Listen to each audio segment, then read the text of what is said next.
السلام علیکم ناظرین، میں ہوں ریاض حسین اور آپ دیکھ رہے ہیں ری نیوز کا ریئل اسٹیٹ نیوز بلیٹن۔ حکومت کی پاکستان ٹیلی کمیونیکیشن ری آرگنائزیشن ترمیمی بل 2026 پر نظر ثانی۔ نجی املاک پر انفراسٹرکچر کی تنصیب کے لیے مالک کی رضامندی لازمی قرار۔ نظر ثانی شدہ مسودے میں رائٹ آف وے قواعد کی وضاحت۔ تنازعات کے حل کا طریقہ کار صرف رضاکارانہ معاہدوں تک محدود۔ عوامی اراضی اور ہاؤسنگ سوسائٹیز کے لیے الگ طریقہ کار برقرار رہے گا۔ حکومت نے اپنا گھر پروگرام میں نان بینکنگ مالیاتی اداروں کو بھی شامل کر لیا۔ SCCP کے مطابق NBFCs، ہاؤسنگ فائنانس اور انویسٹمنٹ فائنانس کمپنیاں اب کمرشل بینکوں کی طرح سستے گھروں پر قرضے فراہم کر سکیں گی۔ اپنی چھت اپنا گھر پروگرام میں توسیع، مرمت اور چھت ڈالنے کے لیے قرضوں کی سہولت بھی شامل کر دی گئی۔ وزیر ہاؤسنگ پنجاب بلال یاسین کا کہنا ہے کہ نئے پورشن کی تعمیر، گھر کی مرمت اور چھت ڈالنے کے لیے 5 سے 10 لاکھ روپے تک بلا سود قرض پورٹل کے ذریعے فراہم کیا جائے گا۔ خیبر پختونخوا کے وزیر اعلیٰ کی کرت سالٹ اینڈ جپسم سٹی منصوبے پر 3 ماہ میں واضح پیش رفت کی ہدایت۔ سہیل آفریدی کہتے ہیں کہ اہم صنعتی منصوبہ صوبائی آمدن میں اضافے، صنعتی ترقی کے فروغ اور روزگار کے نئے مواقع پیدا کرنے میں مدد دے گا۔ لاہور سے خبر شامل کرتے ہیں کہ معروف ڈیلرز کے group Alkhidmat group DHA Lahore نے حکومت کے ریئل اسٹیٹ کے حوالے سے کیے گئے حالیہ اقدامات کو سراہا اور اسے خوش آئند قرار دے دیا۔ تاہم اپنے موقف میں یہ بھی کہا کہ اس سیکٹر کو اپنی اونچی اڑان بھرنے کے لیے خوف کی فضا ختم کرنا اور ملک میں سیاسی استحکام لانا ضروری ہے۔ اس حوالے سے سنیے الخدمت گروپ کے جنرل سیکرٹری مون ملک کی ری نیوز کے ساتھ کی گئی یہ گفتگو۔ جی بسم اللہ الرحمن الرحیم۔ میں بطور جنرل سیکرٹری الخدمت گروپ آپ کے سوال کا جواب تو یہ بنتا ہے کہ no doubt government of Punjab اور گورنمنٹ آف پاکستان نے ہمارے ریئل اسٹیٹ سیکٹر کو چلانے کے لیے اپنے تئیں بھرپور کوشش کی ہے۔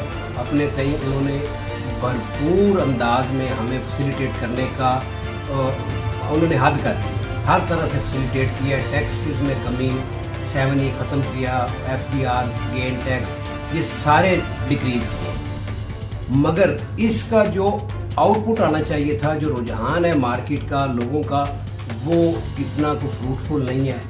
ہم اس کو جو ہماری ایکسپیکٹیشنز تھی کہ جو جتنا بڑا ریلیف گورنمنٹ نے دیا ہے اس کے اگینسٹ ہمیں اس کا رسپانس نہیں آ رہا۔ تو میرا خیال ہے کچھ دن انتظار کر لینا چاہیے۔ اگر انتظار کر بھی لیں، انتظار کرنے سے بھی ہمیں کیونکہ مارکیٹ کی وہ نروس کا آئیڈیا ہو جاتا ہے۔ اصل ریزن ہے کہ ملک میں سیاسی استحکام نہیں ہے، لوگ خائف ہیں، خوف زدہ ہیں، جن کے پاس پیسہ ہے، چاہے وہ گورنمنٹ کے حامی ہیں یا گورنمنٹ کے مخالف ہیں۔ یہ خوف کی فضا ہے، اور خوف کی فضا جب تک کسی معاشرے میں، کسی سوسائٹی میں یا کسی ملک میں رہتی ہے، وہاں بزنس کبھی بھی گرو نہیں ہوتا۔ مون صاحب، آپ زیادہ بزنس تو ظاہر ہے DHA لاہور میں کر رہے ہیں، تو آپ یہ جو جواب دے رہے ہیں یا آپ صرف DHA لاہور کے حوالے سے بات کریں یا اس کا اطلاق پورے ملک پر ہوتا ہے؟ آل اوور دا پاکستان میں آپ کو بتا رہا ہوں کہ DHA لاہور میں تو ابھی پازیٹیوٹی ہے، ریٹس بہت بہتر ہوئے ہیں، بڑی اپریسیشن ہوئی ہے، مگر اس کے مقابلے میں جو ہم ایکسپیکٹ کر رہے تھے وہ بالکل نہیں۔ آپ پچھلے گورنمنٹ میں چلے جائیں، عمران خان صاحب کے دور میں انہوں نے اس سے بہت کم ریلیف دیا تھا، مارکیٹ بہت تیزی کے ساتھ شوٹ اپ ہوئی تھی اور ہر طبقے کے لوگوں کو اس کا ریلیف ملا تھا، چاہے وہ کوئی بھی انڈسٹری ہو، یعنی کہ ریئل اسٹیٹ کے ساتھ 52-53 ڈائریکٹ انڈائریکٹلی انڈسٹریز ریلیٹ کرتی ہیں، اور اس کے ریلیٹ کرنے کی وجہ سے پورے پاکستان میں اس کے اثرات گئے تھے، نچلے طبقے تک بھی لوگوں کو روزگار ملا تھا۔ یہ اس گورنمنٹ نے اس سے اچھا ریلیف دیا ہے، مگر رسپانس بالکل اس ٹائپ کا نہیں ہے جو ہم چاہ رہے ہیں۔ اسلام آباد کے اراضی متاثرین کے لیے رہائشی پلاٹوں کی قرعہ اندازی شروع۔ CDA کا کہنا ہے کہ 4 دیہات کے اہل دعوے دار بحالیہ مراعات فریم ورک 2023 کے تحت سیکٹرز F13, D13 اور E13 میں پلاٹوں کے لیے 15 جولائی تک درخواستیں جمع کرا سکتے ہیں۔ DGLDA کا داتا دربار توسیع منصوبے اور ناصر باغ پارکنگ پلازہ کے تعمیراتی کام کا جائزہ۔ ناصر باغ زیر زمین پارکنگ پلازہ کا 65% کام مکمل، بین الاقوامی معیار کے پارکنگ، فائر سیفٹی اور سائنج سسٹم نصب کرنے کی ہدایت۔ اس دورے کے حوالے سے دیکھیے یہ ویڈیو کلپ۔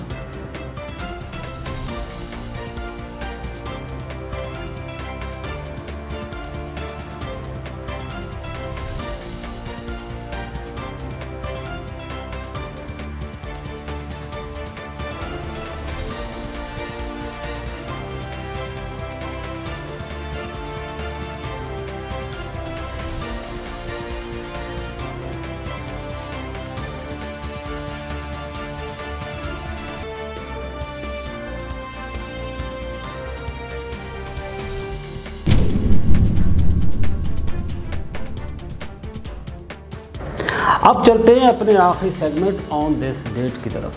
ناظرین، آج 6 جولائی ہے اور آج ہی کے روز 1812 کو اسکاٹ لینڈ کی پہلی عوامی ریلوے کا افتتاح ہوا، جس نے صنعتی زمین، سمندری تجارت اور شہری ترقی کو نئی رفتار دی۔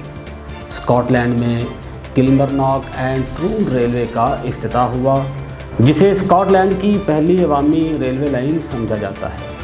یہ ریلوے لائن ایئر شائر کے علاقے میں کلمرناک سے ٹرون بندرگاہ تک بنائی گئی تھی تاکہ کوئلہ کانوں سے بندرگاہ تک زیادہ تیزی اور کم لاگت کے ساتھ پہنچایا جا سکے۔ اس منصوبے کے انجینئر ولیم جیسوپ تھے، جو اس دور کے اہم سول انجینئرز میں شمار ہوتے تھے۔ یہ ریلوے ابتدا میں گھوڑوں سے چلنے والی پلیٹ وے تھی، مگر اس نے بعد میں ریلوے، سمندری تجارت، صنعتی زمین اور شہری ترقی کے نئے دور کی بنیاد رکھی۔ یہ ریلوے لائن صرف نقل و حمل کا منصوبہ نہیں تھا، بلکہ یہ اس بات کی مثال تھا کہ انفراسٹرکچر کس طرح زمین کی معاشی اہمیت بدل دیتا ہے۔ جب کانوں، صنعتی علاقوں اور بندرگاہوں کو ایک مؤثر راستے سے جوڑا گیا تو تجارت بڑھی، صنعتی سرگرمیوں کو سہولت ملی اور مقامی آبادیوں کی اہمیت میں اضافہ ہوا۔ اس ریلوے کا ایک اہم حصہ لے ملٹن ویاڈکٹ تھا، جو ریور ایروائن پر تعمیر کیا گیا۔ اسے دنیا کے قدیم ترین محفوظ عوامی ریلوے میں شمار کیا جاتا ہے۔ یہ پل اس بات کی علامت ہے کہ ابتدائی ریلوے انفراسٹرکچر نے نہ صرف نقل و حمل بلکہ تعمیراتی انجینئرنگ اور زمین کے استعمال کے تصور کو بھی تبدیل کیا۔ ریئل اسٹیٹ اور شہری منصوبہ بندی کے نقطہ نظر سے 6 جولائی کا یہ واقعہ اہم ہے، کیونکہ اس نے دکھایا کہ سڑک، ریلوے، پل اور بندرگاہ جیسے منصوبے جائیداد کی قدر، صنعتی ترقی اور شہری پھیلاؤ کو براہ راست متاثر کرتے ہیں۔ آج بھی دنیا بھر میں ریئل اسٹیٹ کی ترقی کا بڑا حصہ بہتر کنیکٹیوٹی، لاجسٹکس اور ٹرانسپورٹ کوریڈور سے جڑا ہوا ہے۔ ناظرین، فی الحال اتنا ہی۔ دیکھتے رہیے ری نیوز۔